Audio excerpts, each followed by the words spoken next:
Imagine falling, not through the air, but through a liquid void that wants to erase you. If you were dropped into the center of the Mariana Trench right now, you wouldn't have time to drown. Long before your lungs could even beg for oxygen, the weight of the Pacific Ocean would shatter your rib cage and collapse your skull into a pulp. We are talking about 8 tons of pressure per square inch.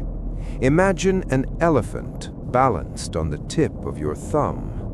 Now imagine 1,000 elephants. That is the weight of the Hadal Zone. But here is the mystery, the anomaly that has scientists terrified. In early 2025, at the bottom of the Java Trench, we found something that defies the laws of physics, something moving where life should be impossible. Most of our planet is a mystery, but the Hadal Zone is a different dimension entirely. Named after Hades, the Greek god of the underworld, this zone begins at 6,000 meters deep. It is a world of jagged scars in the Earth's crust, where tectonic plates are slowly, violently consuming each other.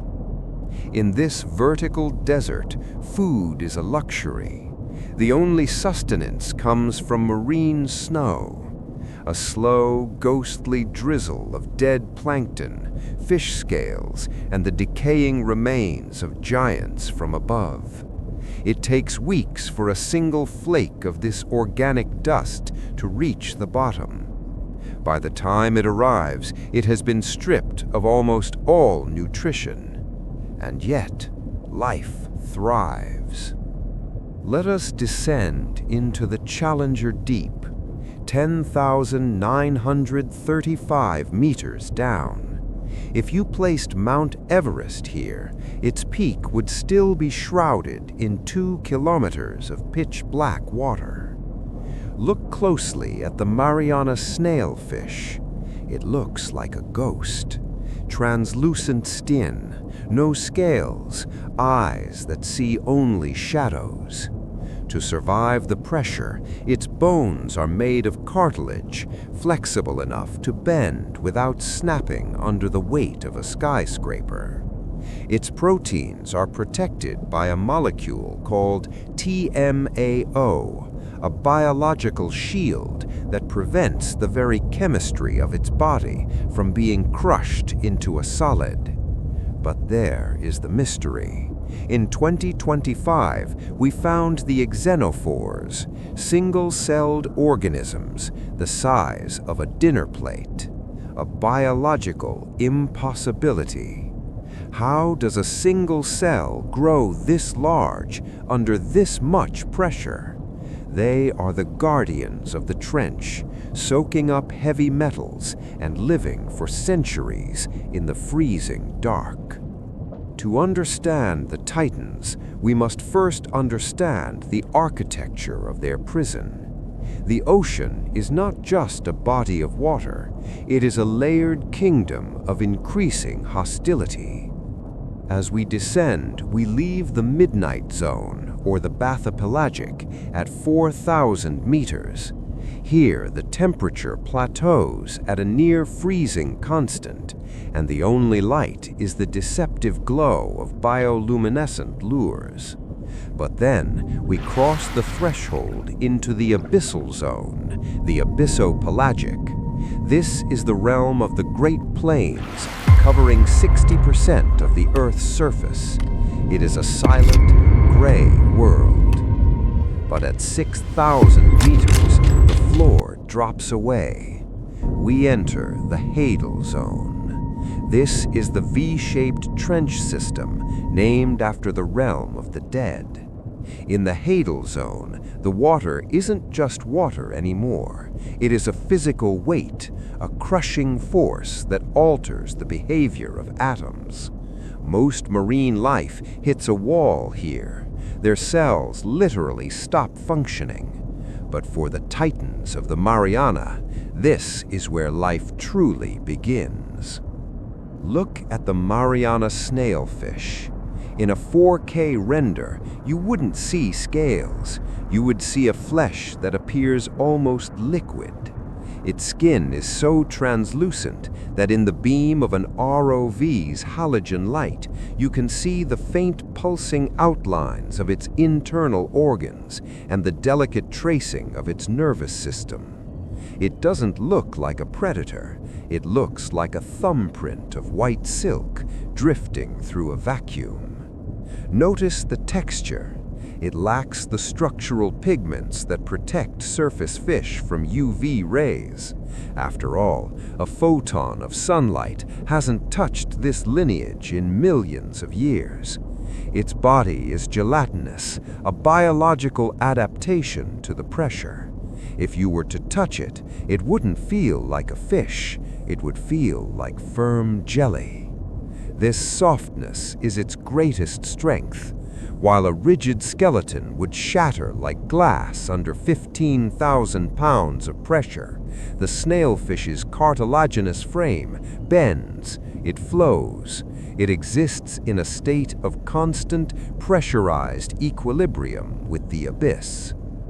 But the real miracle isn't the skin, it's the chemistry. At these depths, a phenomenon called protein compression occurs.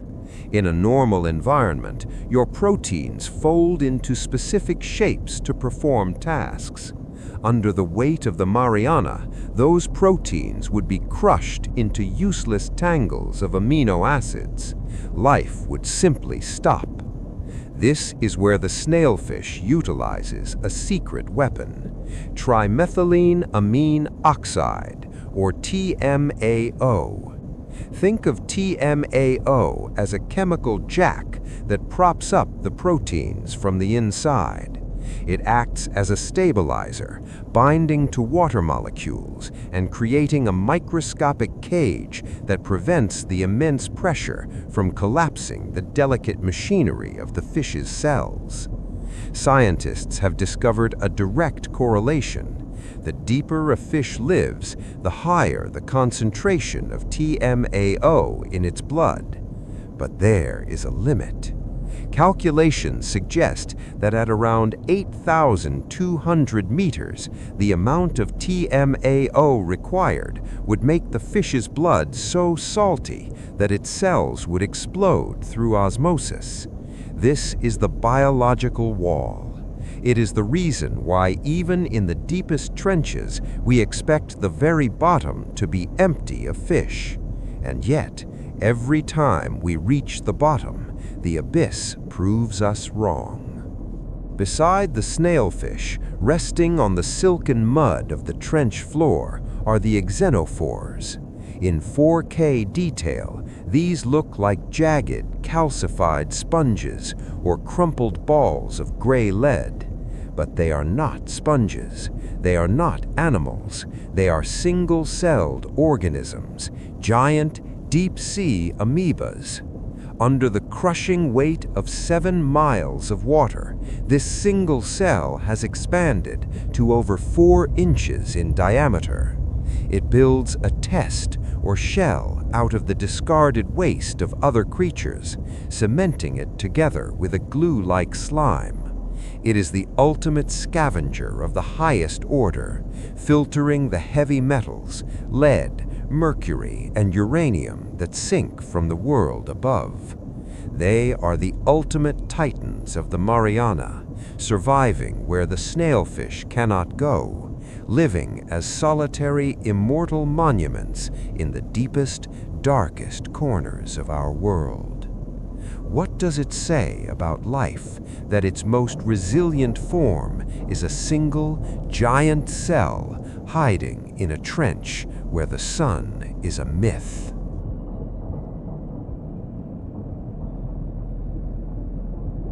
The Mariana is a celebrity. It is the Everest of the ocean. But for those who truly study the abyss, the Java Trench is a much more unsettling prospect. Located in the Indian Ocean, it is a subduction zone where the Indo-Australian plate is being forced beneath the Eurasian plate. It is a place of violent tectonic tension, and it remains one of the least explored environments on our planet. When we send ROVs into the Java Trench, the visuals change. While the Mariana is often seen as a silent white desert, the Java Trench feels alive. The walls are steeper, the currents are more erratic, and the life forms here have adapted to a world of constant seismic shifts. Section 4.2, The Stalked Ascidian, the Blue Nightmare. In 2025, researchers captured high-definition footage of an organism that looked like it belonged on a moon of Jupiter. It is officially known as the Stalked Ascidian, but to the pilots of the ROVs, it is known as the Balloon of the Abyss. Imagine a creature that is nothing more than a translucent neon blue bulb tethered to the black volcanic rock by a thread-like stalk that can reach over a meter in length. It doesn't swim, it doesn't hunt, it simply waits. In the deep dark of the Java Trench, energy is the most valuable currency. This creature has evolved to be the ultimate minimalist. It uses the deep-sea currents, which are surprisingly strong at 7,000 meters, to push microscopic particles into its gaping, hooded mouth.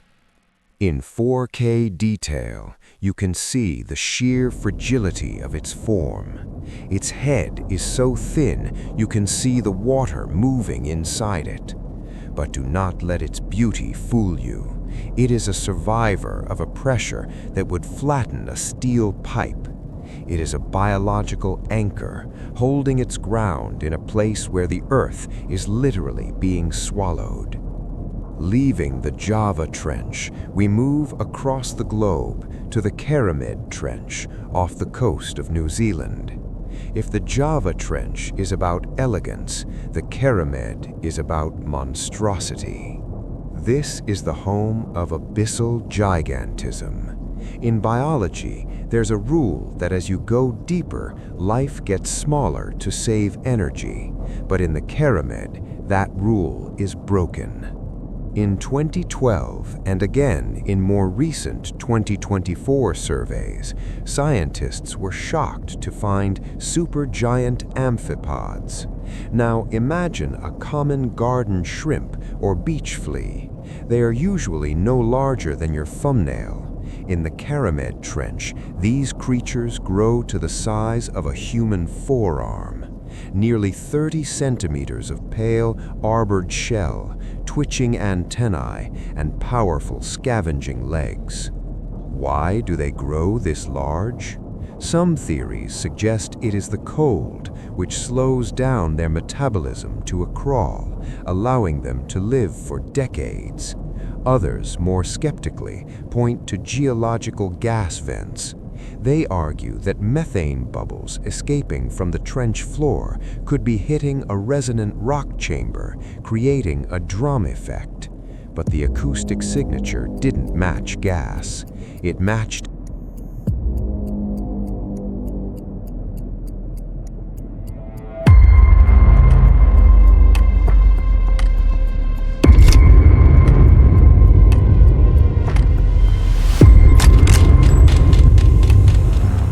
impact. It sounded like something solid hitting something hollow. During the same window of time that the sound was recorded, the ROV's obstacle avoidance sonar flickered. It registered a mass.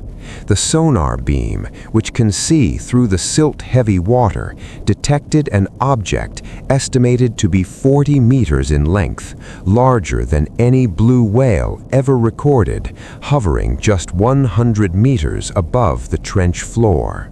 By the time the ROV's cameras were swiveled to face the target, the mass was gone. Only the tapping remained.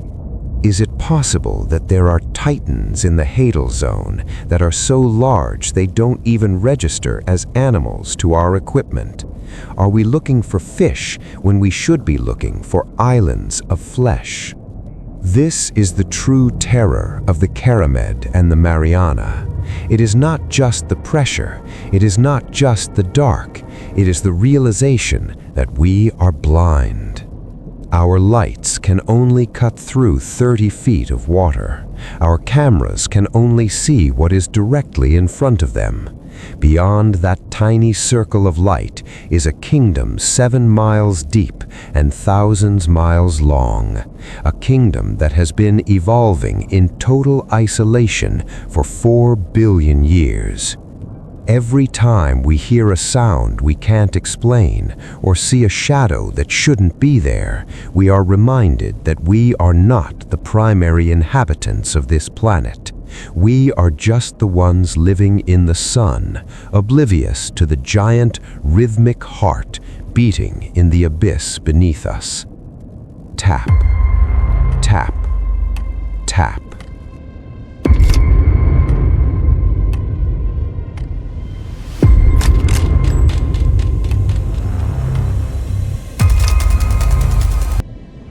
We spend billions looking at the stars while ignoring the monsters in our own basement.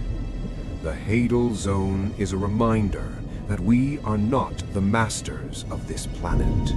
We are just visitors, living on a thin crust above an abyss that we are only just beginning to understand. 95% of the ocean is still unexplored. 95%. If you want to be there when we find what's hiding in the other 5, subscribe, because the descent has only just begun. We spend billions of dollars peering through the golden lenses of the James Webb Telescope, looking for life in the TRAPPIST system or on the frozen moons of Jupiter. We scan the heavens for a signal, a sign that we are not alone. But we often forget that we are living on a planet that already contains an alien world. The Hadal Zone is not just a part of Earth, it is a mirror of the cosmos. The conditions at the bottom of the Mariana Trench, the absolute zero light, the crushing, gravity-like pressure, the chemical-based energy are almost identical to what we expect to find in the subterranean oceans of Europa or Enceladus. When we study the snailfish or the xenophyophore, we aren't just doing marine biology, we are practicing exobiology. We are learning how life survives when the sun dies. We are looking at the blueprint for how life might exist across the entire universe. The trenches are also the Earth's greatest time capsules. Because these zones are so deep and so isolated, they are shielded from the catastrophic events that wipe out life on the surface. When the asteroid struck the Yucatan Peninsula 66 million years ago, ending the reign of the dinosaurs, the Hadal Zone didn't even flinch. The fires that scorched the continents and the soot that blocked the sun for years meant nothing to the creatures of the Java Trench. They continued their slow, rhythmic lives, fueled by the heat of the Earth's core, oblivious to the apocalypse happening 7 miles above. If a similar event were to happen today, if humanity were to vanish in a flash of nuclear fire or a climate collapse, the Hadal Zone would remain. It is the safe deposit box of terrestrial life. It is where the Earth keeps its most resilient secrets. And as we explore it, we are reading a history book that has never been edited. We are seeing life in its most ancient, primal, and honest form. There is a profound humility in the abyss. On the surface, we build skyscrapers, we map continents, and we think we have conquered the world. But the Hadal Zone reminds us of our own fragility. Humanity has existed for a blink of a geological eye, yet in that time we have managed to send our trash to the bottom of the world before we even sent ourselves. Finding that plastic bag at the bottom of the Challenger wasn't just an environmental tragedy, it was a sign of our hubris. We are a species that touches everything, yet understands so little. The rhythmic tapping in the Kermadec, the shadows that move just outside the ROV's lights, these aren't just mysteries to be solved. They are reminders that the Earth is much, much larger than our civilization. We are living on the skin of a giant, and we have no idea what that giant is thinking. The descent into the Hadal Zone is just beginning. 2025 has already given us sounds we can't explain and creatures that break the laws of biology. 2026 promises to be the year we finally put high-frequency cameras into the Hadal trenches of the Atlantic and the Arctic. But this mission is too big for scientists alone. It requires a collective curiosity.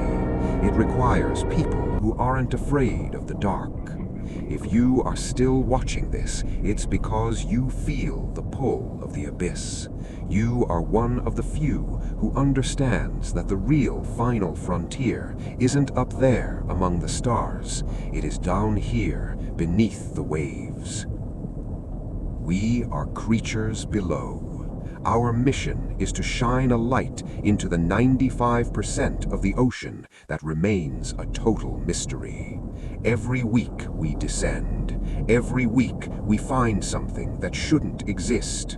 If you want to be there when we finally identify that sound in the Kermadec, if you want to see the first 8K footage of the giants hiding in the Java Trench, then you need to join us. Subscribe, turn on the notifications, because the deeper we go, the more we realize that we are not just looking for fish, we are looking for ourselves. Thank you for descending with us today. Stay curious and never, ever stop looking down.